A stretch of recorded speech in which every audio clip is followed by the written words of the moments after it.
अस्सलाम वालेकुम नाज़रीन, आप देख रहे हैं खैर खबर द बलूचिस्तान। मैं हूं डॉक्टर सजाद बुखारी। बलूचिस्तान के हवाले से नई अपडेट आज आपके सामने रखेंगे और अपडेट कुछ नई भी है और कुछ पुरानी भी है, कुछ हमारी टिपिकल ट्रेडिशनल किस्म की है और कुछ नई डेवलपमेंट्स हैं।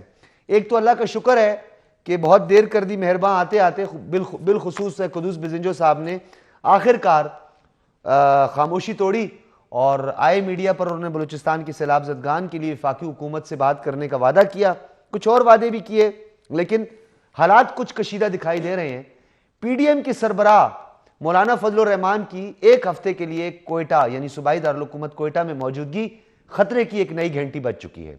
उससे पहले कोयटा का जो मकामी अयूब स्टेडियम जिसे हम कहते हैं, नवाब अकबर बुगटी शहीद स्टेडियम, वहां पर कन्वेंशन हुआ जिसमें साबिक सूबाई वजीर मीर जफर जैरी, गुलाम दस्तगीर बादीनी, मीर अमानुल्लाह नोतेज़ई, मलक अब्दुल कयूम काकड़, परवेज रिंद ने शमूलियत का ऐलान कर दिया।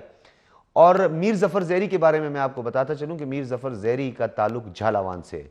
सारावान के चीफ तो गले लग गए मौलाना फजलुर रहमान के, नवाब सनाउल्लाह जैरी जो कि चीफ ऑफ झालावान है, उनके भाई भी गले लग गए मौलाना फजलुर रहमान के, और नई सफबंदी के इम्कानात बढ़ गए हैं और कुदूस बिजिंजो साहब के लिए एक और ख़तरे की घंटी बज चुकी है। डेफिनेटली मौलाना फजलुर रहमान जो कि पहले से ही अपने स्टेक्स रखते हैं और बलूचिस्तान में उनका हमेशा से एक बड़ा अहम रोल रहा है और बलूचिस्तान में ज़्यादातर अरकान की तादाद आपको जमीयत से ही मिलेगी। इस हवाले से उन्होंने मज़ीद ये डेवलपमेंट की है। और नवाब असलम रहसानी जो कि चीफ ऑफ सारावान है, साबिक वज़ीर आला बलूचिस्तान है, उन्होंने भी बिल आखिर मौलाना फजलुर रहमान साहब को वादा कर दिया उनके साथ और कह दिया कि हम आपके साथ हैं। लेट्स सी क्या होता है। इससे पहले सरदार अब्दुल रहमान खेतरान साहब जो कि हमेशा की तरह पार्टियां बदलते रहते हैं, और हमारे बलूचिस्तान में ये बदकिस्मती है क्योंकि वहाँ पे शख्सियात पर ज़्यादा डिपेंड किया जाता है, नज़रियात बहुत कम होते हैं और नज़रियाती पार्टियों को बहुत कम वोट मिलते हैं क्योंकि जो नज़रियाती पार्टी हैं वो मरकज़ में उनके कुछ और नज़रियात होते हैं, सूबे में कुछ और नज़रियात होते हैं। और दूसरी जानिब जो सूबाई हुकूमत की नाअहलियाँ हैं उस पर हम कितने ही शोज़ कर चुके हैं। 75,000 खाली असामियाँ जो कि नवाब सनाउल्लाह ज़हरी के दौर से, डॉक्टर अब्दुल मालिक के दौर से पेंडिंग में पड़ी हैं और इस हुकूमत ने भी वादे किए, सब्ज़ बाग दिखाए नौजवानों को रोज़गार पर लगाने का। 15 मरतबा से ज़ायद इंटरव्यूज़ कैंसिल हो चुके हैं। इस मरतबा फिर 75,000 नौकरियाँ देने वाली जो सूबाई हुकूमत थी उसने पब्लिक सर्विस कमीशन के तहत जो इंटरव्यूज़ थे उन्हें मुलतवी कर दिया। और लॉजिक ये है कि कुछ दरख्वास्तें उनके पास आई, 2 से 3 दरख्वास्तें, जिसमें ये इस्तदा की गई वज़ीर आला से कि इन इंटरव्यूज़ को मुलतवी कर दिया जाए क्योंकि हम सैलाब में फंसे हुए हैं और हम पहुँच नहीं सके। लिहाजा उन्होंने सबको एक मरतबा फिर दोबारा इस इंटरव्यूज़ को मुअत्तल कर दिया, मुलतवी कर दिया। पता नहीं अंदर की क्या बात है, अल्लाह ही जाने। लेकिन बलूचिस्तान का नौजवान हमेशा सूबाई हुकूमत की तरफ देखता है और मुझे तो ऐसा लगता है जो हालात चल रहे हैं बस देखता ही रहेगा और देखता रहे, क्योंकि सूबाई हुकूमत जो है उसकी संजीदगी का आलम यह है कि वज़ीर आला अरसा दराज के बाद जो है वो मीडिया पे बराजमान होते हैं। लेकिन मेरा एक गिला है और मेरे कुछ दोस्त मुझसे ज़रूर नाराज़ होंगे, मुझे अपने सहाफ़ती हल्के से बहुत गिला है बलूचिस्तान में। उनसे मेरा ये गिला है कि सब अच्छे, सब अच्छा नहीं है। अगर यही सब अच्छा का राग अलापना है तो फिर सहाफ़त के जो पैरामीटर्स हैं, जो सहाफ़ती अक़दार है, तो फिर उसके लिए भी आपको सोचना चाहिए। और जो हमारा नेशनल प्रेस क्लब है उसमें जितने भी हमारे साफ़ी, हमारे सीनियर दोस्त साहिबान हैं, मेरे बड़े करीबी साथी हैं, मेरे कुलीग हैं, मेरी उनसे भी ये गुजारिश है कि हुकूमत की जो गफलत है, जो हुकूमत की कोताहियाँ हैं, उस पर ज़्यादा से ज़्यादा रोशनी डालने की कोशिश करें, क्योंकि तनकीदी पहलू ही आपकी पहचान है। जो मुस्बत पहलू है उसको उजागर करना जहाँ आपकी ज़िम्मेदारी है, वहीं पर इस मनफी पहलुओं को उजागर करना भी आपकी ज़िम्मेदारी बनती है। अपनी ज़िम्मेदारियों को ऐसे तरीके से निभाएं। मैं सबकी बात नहीं कर रहा, मैं फिर ये बात दोहराता हूँ कि मैं सबकी बात नहीं कर रहा। जिनका कह रहा हूँ उन्हें पता है मेरी बात उन तक पहुँच गई है, उन तक पहुँच गई होगी कि बलूचिस्तान के अंदर जो इस वक्त एक मुजरिमाना खामोशी है सूबाई हुकूमत की जानिब से, एक मुजरिमाना गफलत का जो मुजाहरा किया जा रहा है, उस पर थोड़ी सी लब कुशाई ज़रूर करें, बड़ी मेहरबानी होगी जी। प्रोग्राम का आगाज़ करते हैं, अपने मेहमानों का तारुफ करवाते चलें। ये हमारे आज के मौज़ूआत हैं। इस वक्त कोयटा स्टूडियोज़ में हमारे साथ मौजूद हैं सेनेटर रहमतुल्लाह काकड़ साहब, मरकज़ी रहनुमा हैं जमीयत उलमा इस्लाम के, बहुत शुक्रिया आपकी तशरीफ़ आवरी का। सरदारज़ादा इदरीस ताज हमारे साथ मौजूद हैं, सूबाई जनरल सेक्रेटरी हैं पाकिस्तान तहरीक इंसाफ के। सरदारज़ादा साहब आपका भी बहुत शुक्रिया, आपने कोयटा स्टूडियोज़ में हमें वक्त दिया। और रहमत साले बलोच साहब इस वक्त हमारे साथ टेलीफोन लाइन पर मौजूद हैं, अपने हलके में मौजूद हैं, सूबाई सदर हैं नेशनल पार्टी के, साबिक सूबाई वजीर सेहत हैं और बड़ा एक अहम रोल इन्होंने अदा किया है बलूचिस्तान की सियासत में। रहमत सालेह बलोच साहब, आपका भी बहुत शुक्रिया। बहुत शुक्रिया। रहमत सालेह बलोच साहब, आप दूर हैं तो रहमतुल्लाह काकड़ और सरदार ज़ादा साहब की इजाज़त से आपसे ही गुफ्तगू का आगाज़ करते हैं। रहमत सालेह बलोच साहब, नई सफबंदी हो रही है, नया वजीर आला कौन होगा? जाम साहब कोई कमाल दिखाने लगे हैं फिर, या महज आपको लगता है कि ये अफवाहों का बाजार गर्म है? क्योंकि हमारे पास कुछ मुसद्दिका इतलात मौसूल हुई हैं। थैंक यू डॉक्टर साहब। मैं तो आपके दोनों मेहमानों को उनका शुक्रिया अदा करता हूं, उनकी इजाजत से आपने पहले मुझे लिया। मैं ये समझता हूं कि आज बलूचिस्तान में जो सूरत हाल पे आपने बात किया, मैं 100% आपके साथ एग्री हूं। कुछ पॉइंट पे कि मायूसी है, बिल्कुल एक अदम एतमाद है, गैर यकीनी कैफियत है, और इस तरह एक पूरा सूबा 48 बना हुआ है। आप हर चौक पे जाओगे, आपके नुमाइंदे आपको रिपोर्टिंग करते होंगे, हर जगह पे आप देखो, हर तबका फिक्र एहतजाजी कैंपों में या धरनों में, पूरा सूबा बदमनी के लपेट में, बेरोजगारी के लपेट में है। एक ऐसी कैफियत है जहां नौजवानों को, लोगों को कोई रसाई नहीं है, मतलब कोई उम्मीद नहीं कि हम किसी रिप्रेजेंटेटिव के पास जाएं, क्योंकि पूरा सूबा अभी इस वक्त ठेके पे चल रहा है। हर इदारा, आप यकीन करो, लेवी सिपाही से लेकर आप एजुकेशन के दफ्तरों तक जाओगे, आप हेल्थ के दफ्तरों में जाओ, आप बाकी ऑफिस में जाओ, हर चीज ठेके पे चल रहा हूं। मैं समझता हूं कि ये जो सेटअप बैठा हुआ है, इनकी नाअहली है, इनकी अदम तवज्जी है। वजह ये है, सबसे बड़ी वजह, कि जो 2018 का इलेक्शन था, ये टोटली टप्पा मारी के पैदावार है, और टप्पा के जरिए इन लोगों को जबरदस्ती बलूचिस्तान के अवाम पे मुसल्लत किया गया। और बदकिस्मती ये कि गुज़िश्ता कई दिहाइयों से बलूचिस्तान के अवाम अपनी हक की राहदही में आजाद नहीं है। तो इस वजह से आज मायूसी है, नफरत है। हम ये समझते हैं, मैं बहैसियत नेशनल पार्टी के एक अदना कारकुन और एक अवामी खिदमत, मैं ये गुजारिश करूं कि हमारी एक कोशिश रही है, देखें जमीयत उलमा इस्लाम एक जुमायत है, एक मजबूत जुमायत है, वर्कर बेस्ड पार्टी है, मजहबी पार्टी अपनी जगह पे, लेकिन वर्कर बेस्ड पार्टी है, मैं ये मानता हूं। हम, हमारी कोशिश है, नेशनल पार्टी भी एक वर्कर बेस्ड पार्टी है, हमने ये कोशिश की है कि जो रियासत के खिलाफ अदम एतमाद है, जो रियासती इदारों के खिलाफ एक नफरत है, नफरत को किस तरह कम किया जाए। ये उस वक्त कम हो सकती है जब आप सूबे के तमाम सियासी स्टेक होल्डर को, उनको दीवार से नहीं लगाओगे। तो यहाँ पे हमने देखा है कि बहुत से गैर सियासी लोगों को जो सूबे में उस पे मुसल्लत किया गया है, उनकी वजह से आज अवाम को रसाई नहीं है, लोगों को रसाई नहीं है, यंगस्टर को रसाई नहीं है। मैं समझता हूं कि अगर ये चेंज आएगा, शायद देर आए दुरुस्त आयत बेहतरी आए। हम उम्मीद रखते हैं जमीयत के दोस्तों से कि वो लोगों की दर्द को, लोगों के मुश्किलात को समझते हुए, सूबे के जो एक बहुत पुरानी कैफियत है उसको समझते हुए अगर ऐसे को उठाएंगे। रहमत सालेह बलोच साहब, एक तकलीफ दे है सवाल, जरूर थोड़ा सा तल्ख है, लेकिन कुछ हकायक है, मैं भी मजबूर हूं, मुझे ये बात पूछनी पड़ती है।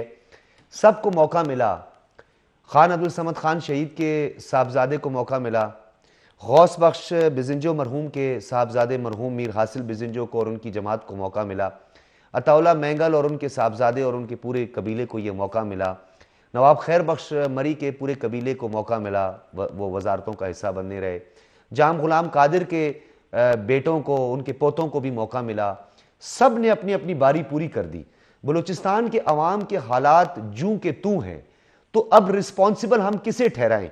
क्योंकि अगर स्टेब्लिशमेंट का ही सब रोल होता है, तो स्टेब्लिशमेंट के नरगे में आकर उनकी आशीर्वाद और उनसे वो क्या कहते हैं ना, आशीर्वाद हासिल करके फिर ऐवान तक भी पहुंच जाते हैं। तो अब गिला करें तो किससे करें रहमत सालेह बलोच साहब? डॉक्टर साहब गुजारिश है कि आपका सवाल अकबर जानिब, आप बिल्कुल मजबूर नहीं रहे, आपका राइट है, आप बिल्कुल इंडिपेंडेंटली आप क्वेश्चन रेज करें। लेकिन मैं आपसे एक सवाल करता हूं, आपके सारे सामीन सुन रहे हैं, कि इन तमाम अकाबरीन का नाम लिया, इनकी टेन्योर भी बता दो कि कितनी टेन्योर में इन लोगों ने। बहुत कम रही, किसी के 1.5 साल रहा है, किसी का 2 साल रहा है, किसी के जाम यूसुफ साहब के अलावा, जाम यूसुफ के अलावा आप देखें ना, आप सबके मिलाओ 1973 के बाद नेप हुकूमत के बाद नेप हुकूमत को शामिल करें, मिलाओ 5 साल से ज्यादा नहीं है। देखिए ना, ये सिर्फ बात है कि हम अखबारी अब तक या टीवी टॉक शो में ये बात तो छोड़ते हैं, इस तरह नहीं है। बाकी कुछ इंफॉर्मेशन में देखें, मैं आपको बताऊं कि आप कह रहे हो जी सूबे में डॉक्टर मालिक के दौर में कोई भर्ती नहीं हुआ है। डॉक्टर मालिक ने ही पब्लिक सर्विस कमीशन को करप्ट लोगों के नजरिए से निकालकर आज चरवाहे का बेटा, उस जमींदार के जमीन के बजगर का बेटा जी, उस वक्त के चेयरमैन पर केस भी हुआ था, उस वक्त के चेयरमैन भर्ती हुआ है, उसके चेयरमैन का कॉन्फ्लिक्ट ऑफ इंटरेस्ट का मामला था, मुझे याद है उस वक्त के जो चेयरमैन थे। जब कोहली साहब आया तो इंडिपेंडेंटली पब्लिक सर्विस कमीशन ने एक भरपूर अंदाज में बलुचिस्तान के लोगों को मायूसी से निकाला। तो 8-9 साल बाद पब्लिक सर्विस कमीशन में इंक्लूड हुए।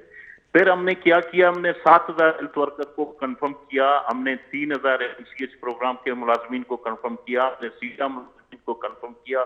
जो पिछले रईसानी साहब की हुकूमत में 5000 पैकेज टीचर के नाम पे थे, ना तीतर थे ना पटेल, वफाकी मुलाजिम थे ना सूबाई, 5000 को हमने डॉक्टर मालिक साहब ने बैकलम में जुम्बिश कंफर्मेशन ऑर्डर उनके हाथों में थमा दिया।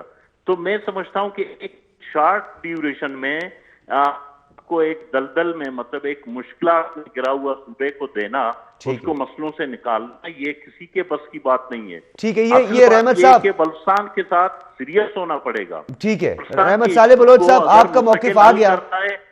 जी, आपका मौकिफ आ गया रहमत साले बलोच साहब, क्योंकि मैं जी वफाकी हुकूमत को भी दिए हैं, एस्टेब्लिशमेंट को भी दिए हैं, हमने जो नाज फरोश थे उन के लिए भी बात किया डॉक्टर मालिक। ठीक है, रहमत साले बलोच साहब, रहमत साहब, can you hear me sir? आपका मौकिफ आ गया और आपने अपना नुक्ता नजर पेश किया। मैं कोयटा भी जाता हूं, कोयटा के सर्द मौसम और खुश्क को सारों के जो बासी बैठे हैं इस वक्त दो, उनसे मैं बात करता हूं।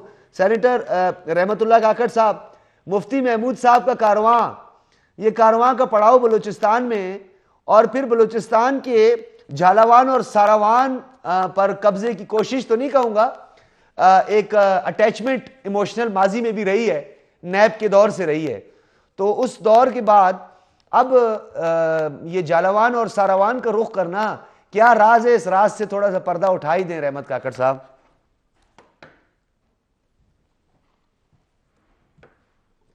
शुक्रिया बुखारी साहब।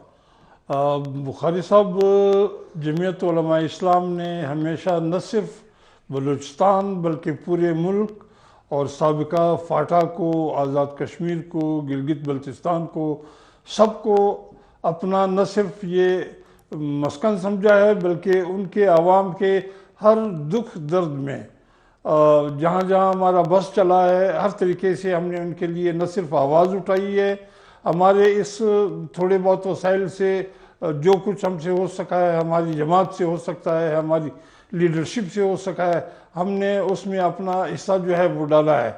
तो ना झालावान हमारे लिए नया है, ना सारावान हमारे लिए नया है, ना उनके अकाबिरीन जो हैं वो हमसे दूर हैं। खुद उन्होंने अपने तजर्बे की बुनियाद पे, जिस तरह आपने फरमाया कि यार मेरे भाई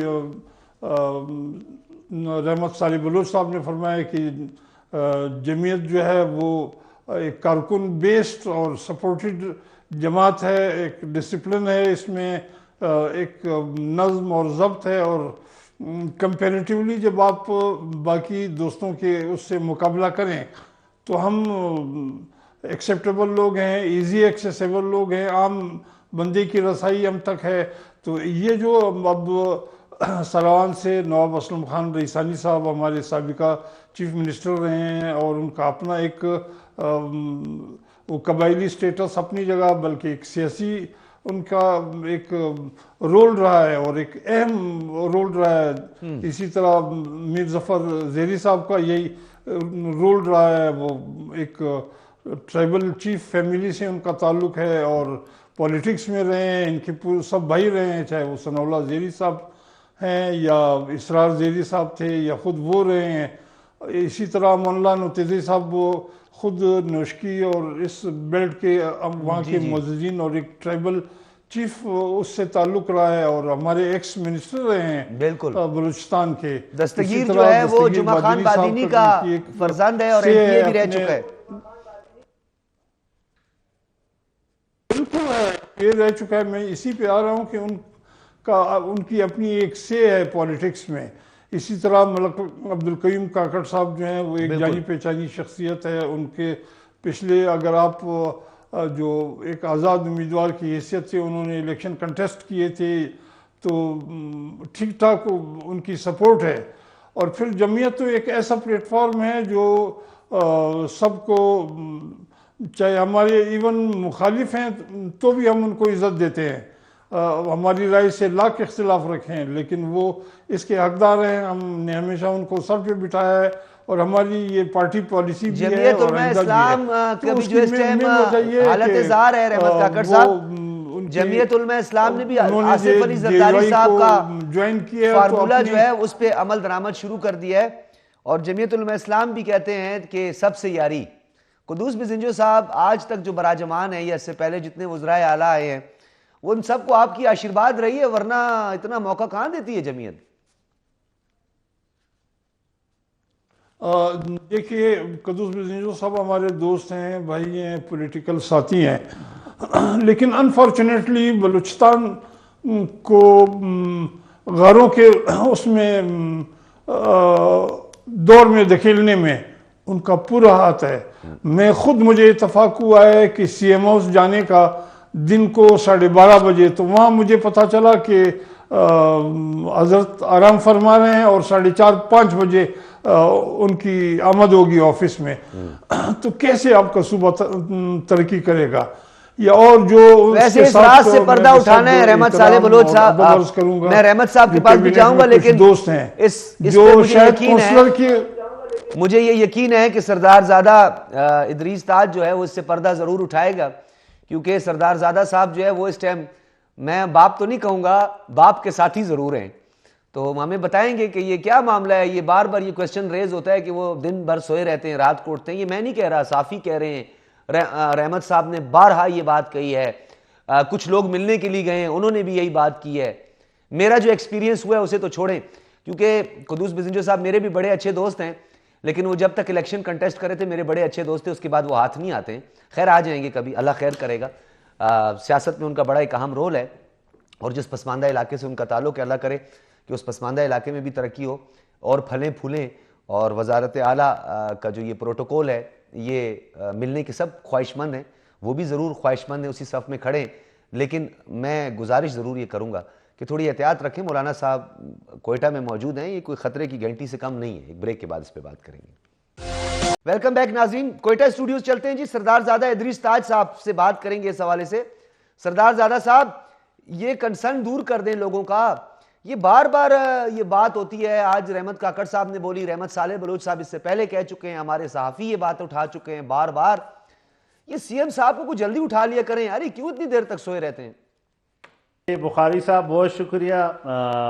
जिस तरह आपने सवाल किया, हमारी यहाँ कोalition गवर्नमेंट थी, तो हमारे बलूचिस्तान में यहाँ 7 मेंबर थे असम्बली के, प्रोविजनल असम्बली के, जिसमें 6 जो थे वो इलेक्ट हुए थे और एक मखसूस नशिस्त पे ख़वातीन आई थी।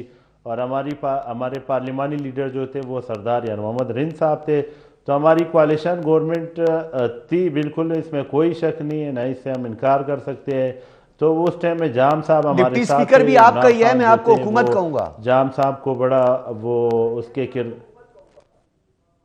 जी, डिप्टी स्पीकर आज भी आपका ही है, तो मैं फिर आपको हुकूमत ही कहूँगा ना। जी बिल्कुल। अभी हमारे यहाँ मेरा डिप्टी स्पीकर भी हमारा है, बल्कि कायम मकाम स्पीकर है सरदार बाबर मूसा खेल साहब है, और दूसरे मिनिस्टर हमारे मादनियात के मुबीन खिलजी साहब है, और एजुकेशन के मिनिस्टर है नसीबुल्लाह मरी साहब है। तो यहाँ से वहाँ हमारे मरकज़ में जो है वो बाप से BAP बलूचिस्तान अवामी पार्टी से हमारी रास्ते जो है वो जुदा हो गई, क्योंकि इमरान खान को जो वोट ऑफ कॉन्फिडेंस आया तो उन्होंने हमें वोट नहीं दिया, वो चले गए किसी और रास्ते पे। तो इस तरह अभी हमारे कई यहाँ पे हमारे सूबाई भी है, वो चूँकि हमारा साथ नहीं दे रहे, वो उसी के मरकज़ के उसको उनको फॉलो करते हैं, उनके मैसेज को जो है वो फॉलो कर रहे हैं। तो मैं ये समझता हूँ कि बलूचिस्तान में अभी खान साहब की पॉलिसी ये लोग लाना चाहते हैं, चाहे वो जिस शक्ल में भी हो, जिस जमात की शक्ल में हो, ये मैं 75 साल की बात नहीं करूँगा, मैं पिछले 30 सालों के जो दौर हुकूमत इन्होंने गुजारे, कभी पीपल्स पार्टी आई है, कभी नून लीग आई है, और मैं मौलाना साहब तो माशाल्लाह हर हुकूमत में वो हाजिर होते हैं, वो तो किसी हुकूमत से इनकार नहीं करते। और जिस तरह MQM थी वो भी इसी तरह थी, चंद पार्टियां कुछ और थी। सर जी तो सारे खान साहब ने आप लोग कौन से झूठ के धुले हैं? आप लोगों ने भी यही काम किया है, बाप हो उसको मिला लो साथ, MQM के पीछे केस करने लंदन चले जाते हो, फिर उनको भी साथ में चला लो, फिर अब बात आगे निकल जाएगी। लेकिन आज आपके वज़रा ने इस्तीफा दिया है, अब ये आप भी हुकूमत के साथ हैं। नहीं, हमारे उजरा ने जिस दिन खान साहब ने जलसे में, मैं पिंडी में था, उन्होंने लॉन्ग मार्च में जैसे ही कॉल की कि हम इस्तीफ़ा देंगे असम्बलियों से, तो हमारे एजुकेशन मिनिस्टर ने फ़ौरन उन्होंने ऐलान किया कि जब खान साहब कहेंगे मैं इस्तीफ़ा दे दूंगा। और पिछले कल परसों हमारे मिनिस्टर जो मादनियात के मुबीन साहब और कायम मकाम स्पीकर जो है डिप्टी स्पीकर सरदार बाबर मूसा खेल का जमान पार्क में उनका जो है खान साहब से मुलाकात हुई है, तो उन्होंने भी इस्तीफों का वो कर दिया, ऑफर दिए कि हम हो गया इस्तीफा या नहीं हुआ? जब आपकी हुक्म आएगी, जब आपकी कॉल आएगी, हम उसमें कोई वेट नहीं करेंगे और कोई उसमें मशवरा नहीं करेंगे, सलाह नहीं करेंगे। बहरहाल ये मैं आपको कहना चाहता हूँ कि बलूचिस्तान में जिस तरह सर जी मेरा सवाल ये इस्तीफा दे दिया नहीं दिया, से आप कह रहे हो आज भी आपके पास वो पोर्टफोलियो है PTI के पास या नहीं है? इस्तीफा दे दिया है? नहीं, इस्तीफा तो हम खान साहब के एक ही कॉल पे हम दे रहे हैं, हमें कोई हम सर जी नहीं दे रहे हैं, वो आप छोड़े, वो तो देते रहते हैं आप लोग, पता नहीं क्या कुछ करते रहते हैं। मुझे ये बताएं, मुझे सिर्फ इस सवाल का जवाब दें कि इस वक्त कुद्दूस बिजंजो साहब की अच्छाई में और बुराई में, काबिलियत में और नालायकी में आप शरीक हैं बराबर के, क्या मैं ठीक कह रहा हूं? PTI जिस तरह हमारे PTI का नजरिया है कि हम इंसाफ, पाकिस्तान तहरीक इंसाफ जिसने उसने बुनियाद रखा आज से 26 साल पहले, उसी सोच से हम चल रहे हैं। और जो खान साहब का विजन है, जो हमारे साथ हो उसकी कारकर्दगी होगी, हमें वो कारकर्दगी देने का मौके देने का वो मौका मिलेगा तो हम उसी के साथ होंगे। अगर नहीं देगा तो हमारी जो है पार्लिमानी सरदार ज़ादा साहब, मुझे मेरे सवाल का जवाब अभी तक नहीं मिला, तो उसने फैसला कर दिया कि खान साहब के सरदार ज़ादा साहब इस्तीफा देंगे। मुझे ये सवाल का जवाब नहीं चाहिए आपका कि आपका विजन है, खान साहब का विजन है या कुद्दूस बिजंजो साहब का विजन बहुत याद होता है। हमें विजन से नहीं, हमें परफॉर्मेंस की बात करनी है। हमें परफॉर्मेंस का बताएं, ये साफ चली, शफाफ चली तो शफाफ कर देना। क्यों हुकूमत के साथ आप चिपके हुए? जब कुद्दूस बिजंजो साहब ने उधर जाकर जो है वो अपना पलड़ा भारी उस तरफ कर दिया और झुकाव उस तरफ कर दिया, गिले शिकवे भी करते हैं, पोर्टफोलियो भी नहीं छोड़ते हैं, जमान पार्क में भी जाते हैं, इस्तीफे फिर भी नहीं देते।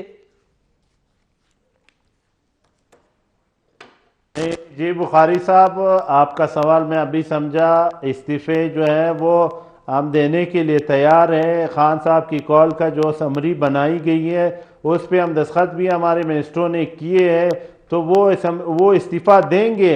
अभी जिस तरह मुशावरत चल रही है जमान पार्क में, बाकी पार्लियामेंटेरियन की चल रही है, हमारी हुकूमत अभी बल्कि पंजाब और KPK में है, बलूचिस्तान में तो ना होने के बराबर है, हम आटे में नमक के बराबर है। फिर भी हाँ, खान साहब से हम गए, मिले हैं और खान साहब की कॉल के पे हमने लब्बैक कहा है। बहरहाल मैं ये कहना चाहता हूँ कि बलूचिस्तान में जो सूरत हाल आजकल बनी हुई है, जो इलेक्टेबल्स आ रहे हैं एक पार्टी को छोड़ के दूसरे पार्टी को, जिसको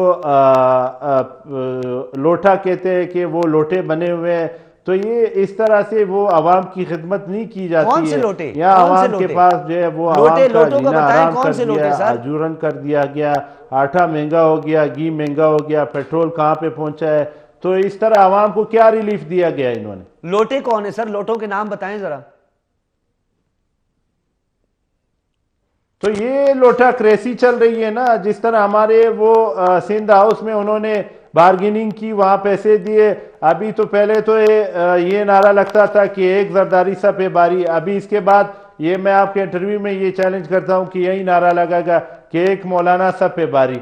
तो ये तो हो रहा है, यही चल रहा है। सच बता दें, दिल पर हाथ रख के मैं रहमत साले बलोच साहब के पास जा रहा हूं, जिस जरदारी को आज आप बुरा भला कह रहे हैं, लोग जिनके पास गए, मेरी बात सुने, मैं जिस तरह PTI का हम लोग का नजरिया है कि हम एक कारकुन को, एक बात सुन लेना, अर्ज सुन लें।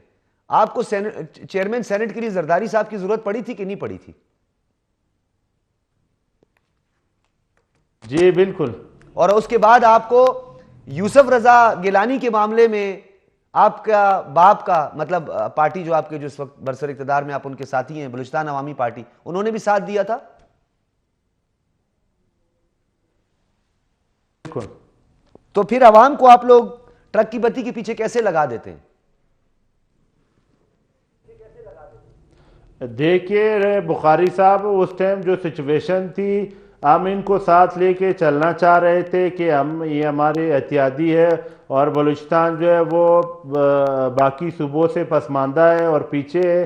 तो उस लेवल पे हम बाप पार्टी जो बनी और बाप पार्टी हमारे कोalition पार्टनर थी, तो उसके साथ हम चल रहे थे। एमक्यूएम को भी हमने पाकिस्तान के मफाद की खातिर, इस मुल्क के मफाद की खातिर के सर पुराना फार्मूला हो गया, छोड़ देंगे तो उसकी खातिर हमने खान साहब ने किया। पता नहीं, ये आप ठीक कह रहे हैं, मैं बहुत कदर करता हूं सरदारजादा साहब, आपकी जमात है, लेकिन मैं बताऊं आपको, बलूचिस्तान के पॉलिटिशियन या आपके साथ रहमत काकड़ साहब बैठे, इनसे मैं हमेशा इस बात पे गिला करता हूं कि मरकज में आप लोग हरीफ बने होते हो, यहां पर आप लोग पार्टनर बने हुए होते हो। वहां आप कहते हो एस्टेब्लिशमेंट की जमात है, यहां आपने उसको लाके कुर्सी पे बिठाया होता है। तो बलूचिस्तान की सियासत तो कई सालों से, बल्कि कई दिहाई से मुख्तलिफ है बाकी सूबों से। यहाँ जो है इस दफ़ा जो था तारीख में ऐसे मरकज़ में जो वज़ीर आज़म बनता था, बलूचिस्तान में उसकी गवर्नमेंट बनती थी। जब खान साहब वज़ीर आज़म बने तो बलूचिस्तान में हमारी गवर्नमेंट ही नहीं आई। अच्छा चलें, मैं उनकी तो रहमत साले बलोच साहब, आप मुझे सुन पा रहे हैं? Can you hear me? जी मैं सुन रहा हूँ। अच्छा रहमत साले बलोच साहब, ये बताइएगा, ये मफादात को नजरियात के साथ जब टकराने की कोशिश की जाती है और फिर मफाद की बात की जाती है, सूबे के मफाद की खातिर, कहीं कौमी मफाद की खातिर हमने कुछ फैसले किए, नजरिया जरूरत पर, फार्मूले पर हमने काम करके मुल्क को आज इस नहज तक पहुंचा दिया, फिर सूबे की मफाद की, अजीम मफाद की खातिर, इस बलूचिस्तान के मफाद की खातिर, जिस पंजाब के इस्तेमार का आप लोग कहते रहे, नैब हुकूमत ने जिसके खिलाफ, नेशनल अवामी पार्टी ने, जिसमें डेफिनेटली वो मरहूमीन जिनका मैं बड़े दिल से कदर करता हूं, उन्होंने बड़ी एक मूव चलाई जिसको पीपल्स पार्टी ने जाके खत्म किया। आप लोग भी तो उसी पंजाब के दरबार में जाकर बैठकर आप लोगों ने सूबे में हुकूमत की, 2.5 साल का फार्मूला। तो मुझे ये बताएं तो डॉक्टर साहब, मसला ये कि देखिए जस्टिफिकेशन जरूरी होता है, मैं आपको देना चाहता हूँ। प्लीज बात ये कि बलूचिस्तान में कोई सिंगल पार्टी अक्सरियत में नहीं आ सकता है। जिसकी हुकूमत बनी है वो कोलिशन बनी है। हम उस वक्त अकलियत में थे, नून लीग अक्सरियत में थी, लेकिन मियां नवाज शरीफ साहब ने यह फैसला किया कि मैं नेशनल पार्टी के कायदीन पे भरोसा और एतमाद करके इन हालात में, जो आपको पता है 2012, 13, 11, 2009, 2010, 11 जो इजला थे वो सबसे ज्यादा डिस्टर्ब थे। तो ये तबाही जो अगवा बराए तावान जायज था। आप खुद भी अपने पीटीयू वाले ऑफिस नहीं जा सकते थे, पूरा कोयटा तोरा बोरा था, हर जगह पे चेक पोस्टें थी। आप मखदूम कराची ट्रेवल करते थे, यहाँ से मच टू आप जाफराबाद सिंध जाते थे, सारे ट्रक ड्राइवर भी अगवा होते थे। तो इन हालात में जब ये कोलिशन गवर्नमेंट हमें मिली, हमने कोशिश किया कि हम वफाकी इदारों को, सिक्योरिटी इदारों को एक पेज पे लाएं और लोगों की एतमाद को बहाल करें। और हम मेहनत किया और हमने प्रूफ किया। लेकिन आज मैं सरदार साहब को सुन रहा हूं, मैं थोड़ा आपके एजेंडे से हटके कि बलूचिस्तान के इशू पे, बलूचिस्तान पे वो पीटीआई की तरफ से कोई जस्टिफिकेशन नहीं दे पा रहा है। मैं यही सवाल उससे करता हूं आपके चैनल के थ्रू, बाप और पीटीआई में क्या फर्क है? यही लोग जो जरदारी के साथ थे, आधा आप लोग आधा वो 30 दिन में जो पार्टी जबरदस्ती बनाई गई उसमें डाल दिए। जब मीर के आदम एहतसाब में यही बाप के सेनेटर थे और 64 बंदे कट होकर फ्लोर पे, गिनती में 64 थे। जब खुफिया राय दी हुई तो 15 बंदे कहां गए ना? रहमत साहब, इन्होंने पंजाब में हुकूमत भी ऐसी बनाई है, इन्होंने पंजाब में भी हुकूमत ऐसी बनाई है। ये जब जरदारी पे ये इल्जाम आती है, जरदारी इनकी कोलिशन पार्टनर थी और ये सेनेटर्स को दिन दिहाड़े किसने, उनके चुओं ने उनके वोट काटे जब खुफिया राय दी हुई। मैं ये कह रहा हूं कि इस मुल्क के पार्लियामेंट की बालादस्ती तक मौलाना फजल रहमान ने बहुत अहम किरदार अदा किया है जी। आज किसी पे बारी नहीं है। हमने पीडीएम के प्लेटफॉर्म से ये कोशिश की है कि आइन की बालादस्ती हो, अदलिया बाइख्तियार हो, पार्लियामेंट बाइख्तियार हो, लोगों की रायदही पे कदगन नहीं हो। तो ये जो आर्टिफिशियल नुमाइंदगी और रिप्रेजेंटेटिव्स को लाकर मुसलत करते हैं ना, इससे मसले और जन्म लेते हैं। आज जो मसले हैं बलूचिस्तान के, आज मुल्क के जो मसाइल हैं, आप सरदार साहब राजा साहब जरूर एक जस्टिफिकेशन दे कि 4 साल में बीजेपी कोलिशन में थी, उसकी वफाक में हुकूमत थी, बलूचिस्तान में एक ऐसा बड़ा मेगा प्रोजेक्ट जैसे कि वो हमें दे दें हो जाएंगे। लेकिन आज मैं आपको ये बताऊं कि बलूचिस्तान का अवाम सरापा एहतजाज है, बलूचिस्तान का यंगस्टर नफरत का है, रियासत के खिलाफ है। हम लोग सब मिलके एक टेबल पे बैठ के इन मसले का हल ढूंढना चाहिए कि हम एक लकीर के जिसके इख्तियारात हैं उस इख्तियारात को तजावुज नहीं मैं मेरा जो सवाल था रहमत साले बलोच साहब, मैं आपकी जस्टिफिकेशन को काफी हद तक तस्लीम करता हूं, लेकिन जो मेरा सवाल था, मैं नजरियात की बात करता हूं, फिर अपनी जमातों के साथ नजरियात का लफ्ज को हटा देना चाहिए ना। जैसे महमूद खान अचकजई साहब, जिन्होंने हमेशा अपनी सियासत में पंजाबी इस्तेमार का जिक्र किया हर जलसे में, वही पंजाबी यानी नवाज शरीफ के दरबार में बैठकर यहां पर बलूचिस्तान में अपना गवर्नर लगा के पूरे खानदान, फैमिली, सारे लोगों को अपने साथ शामिल किया। तो फिर इस बात को खत्म कर दें, यानी फिर ये नजरियात को साइड पे कर दें, मफादात की बात करें सब। सुने ना, मैं पार्लिमानी सियासत कर रहा हूं, मैं गवर्नमेंट में हूं, मैं हुकूमत की इत्यादी हूं। तो जब नवाज शरीफ की हुकूमत है तो गवर्नर को कौन अपॉइंट करेगा? जाहिर है उसी हुकूमत के थ्रू होगा, मेरी रिकमेंडेशन होगी, चाहे खान साहब हो, चाहे मैं हूं, मेरी पार्टी हो। जब हम गवर्नमेंट में थे, हम इत्यादि थे, नहीं तो मकसद सिर्फ इक्तदार हासिल करना है रहमत साहब, किया बहुत सारे मुश्किलात पे, नहीं मकसद सिर्फ किया रहमत साहब, बहुत बसद एहतराम, तो सिर्फ इक्तदार हासिल करना है ना? जी नहीं, बिल्कुल ये बात नहीं है। मैं आप मुझे कैलकुलेट करके दिखाओ, आप एक सीनियर साहब भी हो, आपको अबूर हासिल है। मैं आपको आज आपके चैनल के थ्रू बता रहा हूं जी, हम रहमत साहब से दोबारा राब्ता करते हैं, राब्ता हमारा बहाल होगा, हम उनसे बात करेंगे। कुछ तल्ख सवालात ज़रूर हैं, लेकिन इन तल्ख सवालात के पीछे कुछ हकायक हैं। हम उस पर पर्दा पोशी या उसे पसे पुश्त डाल के सूबे के साथ नाइंसाफ़ी नहीं कर सकते, और सूबे के लोगों के जो दुख हैं, जो उनकी परेशानियां हैं, उनको पसे पुश्त नहीं डाल सकती। सवालात का सिलसिला जारी रहेगा एक ब्रेक के बाद भी।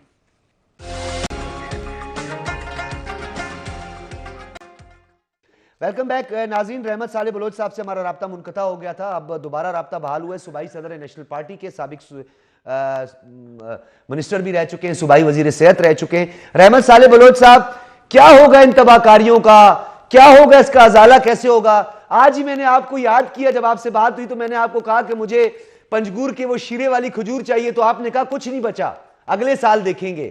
तो बलूचिस्तान के लोगों के ना बाग रहे, ना उनके आशियाने रहे, और वो बलूचिस्तान के लोग फिर खड़े होकर वोट भी देंगे इन सबको कैसे?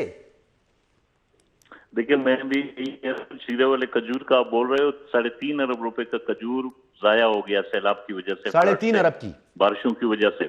सिर्फ पंजगूर का, मकरान और मकरान डिवीजन में पंजगूर और तुरबत में 145 किस्म के खजूर होते हैं। बिल्कुल, आप गज़टियर पढ़ें, आपको सारे खजूरों को नाम भी पता होगा कि इतनी बड़ी पैदावार है। जी हाँ। तो मैं यही बात कह रहा था, मैं इसको कंटिन्यू करूं। देखिए, नजरियात पे मैं एक फर्क आपको जस्टिफिकेशन दे रहा हूं, आप खुद इंसाफ करें। वो दोनों दो सियासी दोस्त बैठे हुए हैं सर, ये वाहिद दोनों जुमायतें एक जमीयत। आपने देखा है सेनेट में मंडी लगती है बलूचिस्तान में, सेनेट के इलेक्शन में आपने कभी देखा है नेशनल पार्टी का ये पीके मैप का कोई मेंबर बिका है? कोई नहीं बिका है। जो मंडी लगती है इन्हीं लोगों के पास जिसकी हुकूमत, तो ये उसी महफिल में बैठते हैं।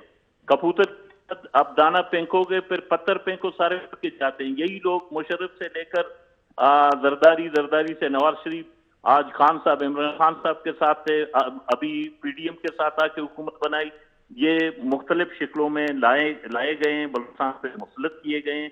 मैं यही गुजारिश करता हूँ इदारों से, एस्टेब्लिशमेंट से, तमाम सियासी जमहूरी जमायतों से कि ऐसे ग्रुप्स को बराए करम मुसलत नहीं करें और बलूचिस्तान को आर्टिफिशियल तरीके से नहीं चलाएं। अवाम को हक राय दी की आजादी होना चाहिए। अवाम को जब आजादी होगी, अब से बेहतर सियासी, काबिल, तालीम याफ्ता, लिखा पढ़ा तबका आएगा। आप यही सारी चीजें बातें कर रहे हो ना, जिनकी हिस्ट्री, आप हिस्ट्री को देखें, जिनको किससे जबरदस्ती लाकर इधर मुसलत किया है। हमने ऐसे सोच के साथ मुकाबला किया है आज आप इकट्ठे हैं पीडीएम के प्लेटफॉर्म रहमत साले बलोच साहब, अगर मैं बात ना करूं, आप बात ना करें, सुने रहमत साहब, अगर आप भी बात ना करें, मैं भी बात ना करूं ना, तो 2 उंगलियों से और अपने हाथ से मैं सूरज को तो नहीं छुपा सकता ना।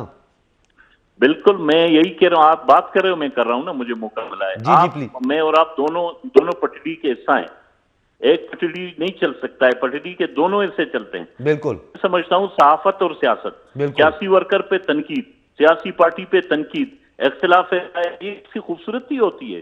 हम सियासी वर्कर हैं, हम नजरियाती लोग हैं, हम किसी तनकीद से खौफजदा नहीं होते। हम दलील मंतक के दाई हैं, हम मीर गोलबख्श बिजनजो के उस बयानिया के दाई हैं, पुरअमन जद्दोजहद, हम अदम तशद्दुद के पैरोकार हैं। और हमारी कोशिश होगी कि हम तमाम सियासी जमहूरी कुव्वतों को, सियासी जमातों को एहतराम के साथ उनके साथ मिलकर इस मुल्क को एक फहाल मुल्क बनाएं, एक वेलफेयर स्टेट की तरफ ले जाएं। ये बहुत यहाँ के ये बड़ी अच्छी स्पिरिट का आपकी जानिब से मुजाहिर है रहमत साहब। मैं क्योंकि अपने मेहमानों की तरफ भी जाने, मेरी कोशिश होगी कि आपको एक और मौका भी दूं ताकि कंक्लूड आप कर दें।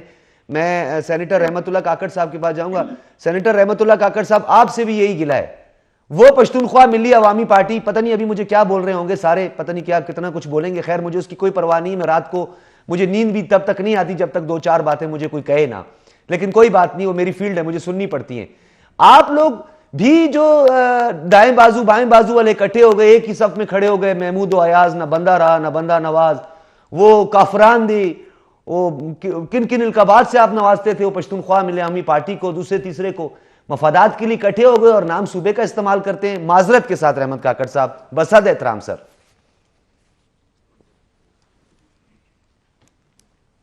बुखारी साहब, अगर इस मुल्क को आगे चलाना है तो कलेक्टिव विजडम के तहत चलाना होगा।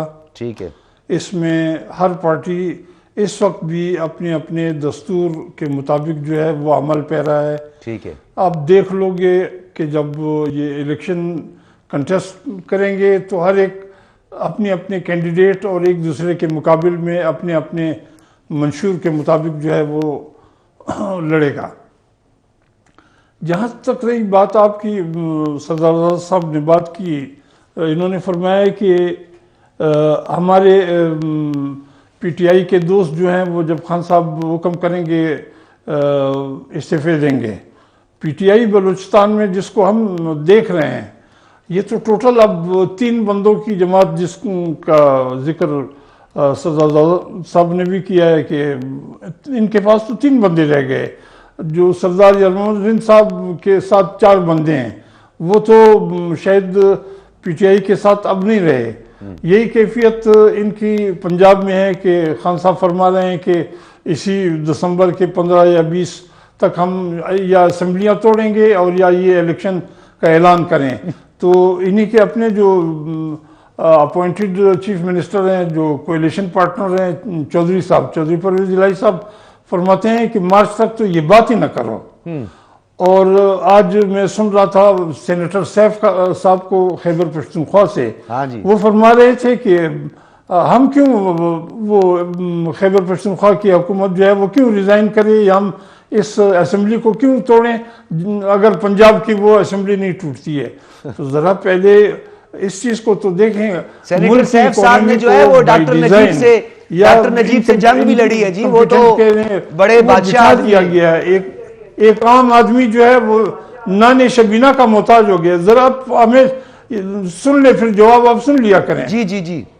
मौलाना साहब के बारे में आपने फरमाया कि वो आके 1 हफ्ते से यहाँ डेरा लगाए बैठे हैं। हाँ, तो मौलाना साहब ने क्या देना है लोगों को? अब मौलाना जेयूआई जो है वो इन नवाबों या सरदारों को क्या देगी? न ये इतने बिकाऊ मारे हैं कि वो जमीयत पे अपने आप को बेचने आए हैं। नहीं, ये मौजूद लोग हैं और ये बात नहीं है, पॉलिटिकल बैकग्राउंड है। मुझे बताएं कि नजरियाती जमात जो है वो नजरियाती जमात, इसमें पूरे मुल्क से जो एमएनएज और सेनेटर बैठे थे, क्या ये आज के जो सियासत के दावेदार हैं उनके नाम का कोई बंदा उसमें था? और फिर मौलाना साहब जो है वो आपके पूरे मुल्क की एक जो पीडीएम की लीडरशिप है उसके कायद हैं। मुझे रहमत साहब, मुझे टाइम दीजिएगा। मुझे रहमत साहब आपकी बात, मैं आपको एक और नुक्ते की तरफ भी आता हूं। आपने जो बात की मैं उसको आगे भी थोड़ा बढ़ाता हूं। मैंने आपकी बात पूरी सुनी, आपके नजरियाती साथियों का जिक्र करना चाह रहा हूं। आपके नजरियाती यानी जो नजरियाती जमात है ना, मुफ्ती महमूद साहब का लश्कर है। मीर जफर जहरी है जी आपका नजरियाती साथी, गुलाम दस्तगीर बादीनी है जी, मीर अमानुल्लाह नोतेजई है जी, मलिक अब्दुल कयूम काकड़ है, परवेज रिंद है, सरदार अब अब्दुल रहमान खेतरान साहब भी आपके साथी रहे हैं, वो भी नजरियाती साथी हैं आपके, और नवाब असलम रेसानी साहब भी आपके नजरियाती साथी हैं। एम आई राइट सर? इस वक्त तो सो फार तो यही है। ठीक है, तो फिर आगे निकले। ज्वाइन किया है अब वो, या परसों ज्वाइन किया है। ठीक है, तो वो हमारे, उन्होंने जमात के मंशूर और दस्तूर से इत्तफाक किया है और मौलाना साहब के हाथ पे उन्होंने बैत किया है, बैत कि हम जमात के साथ चलेंगे। दस्तारबंदी भी होगी? बिल्कुल हो गई है दस्तारबंदी वो तो हमारा एक कबायली रस्म व रिवाज है। आप खुद बलूचिस्तान से ताल्लुक रखते हो, जानते हो कि इज्जत के लिए वो एक पगड़ी जो है वो पहनाई जाती है। जी जी, मैं रहमत साहब, मैं आप यकीन जाने सेनेटर रहमत साहब कि मैं आपका बहुत दिल से कदर करता हूं। आप हमारे हमेशा तंदुरुस्त और बड़े तल्ख सवालात के बड़े अच्छे जवाबात देते हैं और आप बड़ी खंदा पेशानी से ये सब कुछ करते हैं। मैं रियली आपको अप्रिशिएट करता हूं और डेफिनेटली आपको देना चाहिए। आप नुमाइंदगी करते रहे हैं और आप आज भी नुमाइंदगी कर रहे हैं, अवाम की नुमाइंदगी कर रहे हैं, और मैं भी अवाम की बात कर रहा हूं। आपको भी पता है मुझे कोई ना कोई नौकरी चाहिए, ना कोई मुझे प्लाट चाहिए, ना मुझे किसी ने देना है, ना मैंने किसी से मांगना है। अल्लाह की बड़ी मेहरबानी है। बहरहाल ये कि मैं ये सवालात करता रहूंगा। चलो अल्लाह ने मुझे मौका दिया, हो सकता है मेरे पास प्लाट ना होता, मैं भी आप लोगों से मांग लेता। जी सरदार ज़ादा साहब, आपकी तरफ आऊंगा। ये मुझे आप ये बताइएगा सरदार ज़ादा साहब, ये जो साफ चली और शफाफ चली थी, ये कहां तक शफाफ चली है? लाहौर का, पंजाब के सबसे बड़े डाकू जो है वो आज आपका वजीर आला है, जो आपके लिए FIR भी नहीं काटता, वो तो असम्बलियां भी नहीं तोड़ना चाहता। और ये सेनेटर सैफ भी आपसे, ये सैफ साहब को कौन बता रहा है कि ये बातें करनी है? ओ भाईजान, आप अपने जो वो नहीं होते मंजी द पाया जिसको बोलते हैं, वो सेनेटर रहमत साहब भी बताएंगे। मंजी द पाया वो किसे कहते हैं? वो जो चारपाई के वो होते हैं ना, चार पाए जो होते हैं, पहिए नहीं पाए जो होते हैं उसके, उनको जरा ठोक के रखें, वो ढीले पड़ गए हैं आपके। जी बुखारी साहब, शुक्रिया। जिस तरह के आपको पता है बखूबी, आपको इस बात का इल्म है कि साफ चली शफाफ चली, और एक तब्दीली का जो नारा था, एक चेंज हम लोगों ने लाना था, उसमें हम अभी भी खान साहब जो है वो साबिक वज़ीर आज़म चेयरमैन जनाब इमरान खान साहब, वो उसने जिस तरह उस पर वज़ीराबाद में उस पर कातलाना हमला हुआ, एक उम्मत मुस्लिमा के एक लीडर है जो इंटरनेशनल मीडिया उसको कवरेज देती है, जिस तरह उससे वो सवालात करते हैं, और पाकिस्तान के लेवल पे, बाकी मुल्कों के, यहाँ पे 57 ममालिक के इस्लामी, वो उनके अभी उस लेवल पे जो है वो यूनाइटेड नेशन मुस्लिमा के लीडर को परवेज इलाही की जरूरत पड़ती है। उम्मत मुस्लिमा के लीडर को शेख रशीद साहब जैसे वजीर दाखिला की जरूरत पड़ती है। मेरे लिए सारे काबिल एहतराम है ना, ये उम्मत मुस्लिमा का लीडर है। मौलाना साहब ने ये बात की है, नवाज शरीफ ने बात की है, जरदारी ने बात की है, किसने ये बात की है? तो पंजाब में तो हमें ये सियासत का एक रुख चलता है। आपको जो है हमें यहाँ सारे इलेक्टेबल्स बैठे हुए, हमारी सबकी मजबूरी बनती है। अभी हम यहाँ वहाँ गवर्नमेंट बनाएंगे, हम बनाने की कोशिश करेंगे। ठीक है, तो पंजाब में तो हमने इलेक्शन जीत लिए, गवर्नमेंट भी इनकी थी। सरदार ज़ादा साहब, मुझे आपके साथ बात करके बहुत अच्छा लगा, पहले जब और मैं चाहता हूं कि आपके साथ मैं हमेशा इसी हवाले से आपको मदू करता रहूं। आपने भी बड़े अच्छे जवाबात दिए, अपनी अपनी पार्टी को शानदार अंदाज से डिफेंड किया, और आपने जो जिस उम्मत मुस्लिमा का लीडर का जिक्र किया, क्योंकि अभी मेरे पास वक्त कम है, मैं थोड़ा आपसे इस हवाले से पूछना चाहता था कि रियासत मदीना और मुस्लिम उम्मा का जो लीडर है, उसे परवेज इलाही जैसे चपड़ासी की जिनको माजी में कहता था, उसकी ज़रूरत पड़ी अपनी वजारत बचाने के लिए। उनको MQM और वो कातलों की ज़रूरत पड़ी जिनके लिए जाकर लंदन में मुकदमा करने जा रहे थे। फिर उनको उनकी भी ज़रूरत पड़ी जिनके लिए उन्होंने एक तहरीक शुरू की थी। फिर उन्हीं को उन्होंने आड़े हाथों भी लिया उम्मा के लीडर ने, बकौल आपकी कि वो उम्मा के लीडर हैं। अल्लाह करे उम्मा का एक लीडर पैदा हो, एक और मातीर, कमाल अतातुर्क, रजब तैयब उर्दवान, पता नहीं कौन कौन से नाम। खैर हमारी तो ख्वाहिश है, लेकिन बदकिस्मती है जी नाजरीन। मैं रहमत साले साहब, मैं माजरत चाहूँगा, प्रोग्राम का वक्त ख़त्म हो गया, मैं आपको ज़रूर मौका देता और आप हमें वक्त देते हैं, हम आपके बहुत मशकूर हैं। सेनेटर रहमतुल्लाह काकड़ साहब, आपका भी बहुत शुक्रिया, आप तमाम हजरात का। लेकिन एक बात नाजरीन मैं यहाँ पे कहूँगा, गो के मुश्किलात बहुत सी हैं, गो के मुझे भी सोचना पड़ता है कि ये इस तरह के मुझे सवालात करने पड़ते हैं, ये कुछ हकायक है, ये भी अभी तक मैं आपके सामने वो हकायक नहीं अभी तक पर्दा में उठाया। वक्त के साथ साथ आपके सामने बहुत सारी चीजें आएंगी। तमाम सियासी जमातों से ये गुजारिश है कि अवाम की बात करें, खुदारा अवाम की बात करें, छोड़ें ये पीटीआई, जेड, काफ, नून, पी, इसकी बातें छोड़ें। उस अवाम की बात करें जो आप इंतखाबात में जिस अवाम की बात करते हैं। ये बात अवाम की फलाह बहबूद की, उनकी रोटी, कपड़े, मकान की, उनकी जरूरियात की, उनकी अशियाई जरूरिया की बात सिर्फ आप इंतखाबात में करते हैं। बाकी पूरे के पूरे 5 साल ये अवाम बाढ़ में गई। सॉरी, ये अवाम फिर आपके लिए कुछ भी नहीं है। इस अवाम को आप ये कहकर टाल देते हैं कि ओ जी मैं तो टमाटर आलू के लिए तो नहीं आया था, मैंने तो वो सस्ते नहीं करने थे, मैंने तो इस कौम को बनाना था। कौम को आपने बना दिया, माशाल्लाह बड़ा अच्छा बना दिया। एक दूसरे पर अल्फाज की गोलाबारी है, गैर पार्लिमानी जुमलों का इंतखाब हो रहा है, बदतमीजी हो रही है, एग्रेशन बढ़ गए हैं और इस तरह की सूरत हाल पैदा हो गई है। अवाम को अब सोच समझ के वोट देना है जी। जिस जमात को भी वोट देना है, नजरियात आपके सामने, मफादात आपके सामने, जरूरियात आपके सामने, प्रोटोकॉल का नशा भी आपके सामने। आपने अपने हकीकी नुमाइंदों को ही मुंतखब करना है, वही आपके जख्मों का और आपकी मरहमों पर पट्टी रख सकते हैं। इजाजत दीजिए, अल्लाह हाफिज।